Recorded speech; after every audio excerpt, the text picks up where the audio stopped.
நாங்க கப்பலோட்டிய தமிழன் ஐயா வ.உ.சி அவர்கள் பத்தி பேசுறது குறித்து துரியோதனன் மாதிரி பாஞ்சாலியோட பிடிச்சு ஒரு சிலர் மனசு வருத்தப்பட்டதா அறிய வந்ததுனால இந்த கரையில இருந்து கூட்டிட்டு போய் ஆளு அந்த பக்கம் இறங்கி விட்டு வருவாரு. மன்னிப்பு கேட்டுக்கிறோம். வணக்கம், நான் பிஜே முபா, இவரு மணி. நாங்க ஃப்ரீலான்சரா டிவி சேனல்ஸ்க்கு ஷோ பண்ணி கொடுத்துட்டு இருக்கோம். சமீபத்துல டிஜிட்டல் டைரி அப்படின்ற நிகழ்ச்சியில நாங்க கப்பலோட்டிய தமிழன் ஐயா வ.உ.சி அவர்கள் பத்தி பேசுறது குறித்து ஒரு சிலர் கருத்து தெரிவிச்சிருந்தாங்க.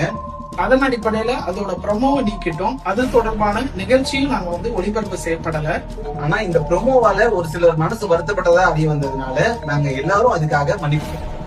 மாபெரும் தியாகி வ.உ. சிதம்பரம் பிள்ளையை இழிவுபடுத்திய தொகுப்பாளர்களின் போலி மன்னிப்பை ஒருபோதும் ஏற்றுக்கொள்ள முடியாது. வ.உ.சி என்ன இழுத்தாரு? துரியோதனன் மாதிரி பாஞ்சாலியோட பிடிச்சு கடல்ல கப்பல் இழுத்து இந்த கரையில இருந்து கூட்டிட்டு போய் ஆளு அந்த பக்கம் இறங்கி விட்டு வருவாரு. இதுபோன்று இந்திய விடுதலைக்காக செக்கிழுத்த